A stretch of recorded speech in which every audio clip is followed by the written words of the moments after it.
Giovanni Volpato, 1735–1803, was an Italian engraver. He was also an excavator, dealer in antiquities and manufacturer of biscuit porcelain figurines.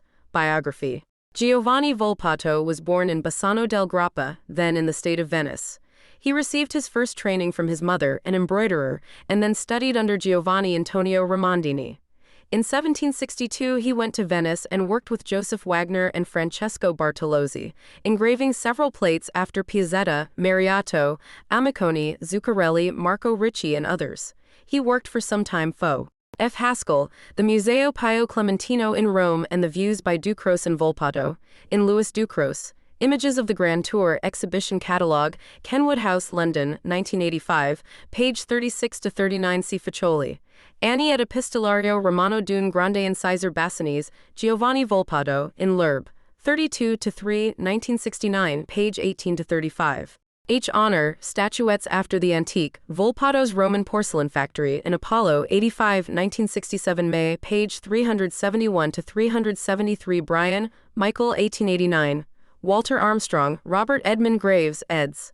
Dictionary of Painters and Engravers, Biographical and Critical.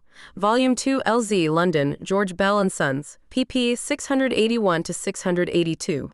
Hind, Arthur, 1963. A History of Engraving and Etching from the 15th Century to the Year 1914. New York, Dover Publications, Inc., pp. 209–364. Dacos, Nicole, 2008. The Loggia of Raphael, a Vatican art treasure. Libreria Editrice Vaticana, Abbeville Press Publisher, pp. 318–320. R. the Duke of Parma, until a plate of the monument of Francesco Algarotti in Pisa brought him wider notice. In 1771, following a suggestion of his patron Girolamo Zulian, he moved to Rome, where he founded a school of engraving and gained a reputation for his series of plates after the frescoes of the Raphael rooms and loggias in the Vatican. 1770–77. Some of these plates were hand-colored by Francesco Panini, and did not necessarily reproduce the actual design or subjects of the loggia's vaults and pilasters, but they became much in demand among visitors to Rome. Volpato also engraved a set of plates after Annibale Carracci's decorations in the Palazzo Farnese. He engraved a series of landscapes and vedute of Rome with Pietro Ducros. Volpato was a friend of the British painter and antiquarian Gavin Hamilton. When Volpato himself became an excavator, he supplied Hamilton with some sculptures and engravings for his Schola Italica Pictura, while Hamilton introduced him to clients interested in his findings and publications. Volpato made excavations in Ostia, 1779, with the antiquarian Thomas Jenkins, Porta San Sebastiano, 1779, and Quadraro, 1780, and sold sculptures to King Gustav III of Sweden, 1784, to the Vatican Museums and to the British collector, Henry Blundell. In 1788, he sold the celebrated Lanta vase to Colonel John Campbell. In 1792, in collaboration with Louis Ducros, he published a series of prints of the interiors of the new Museo Pio Clementino. In 1785, he established a porcelain factory that made ceramic replicas of Greco-Roman originals to satisfy the demand for antique art during the neoclassic period. One of his pupils was his son-in-law, Raffaello Morgan. Volpato died in Rome.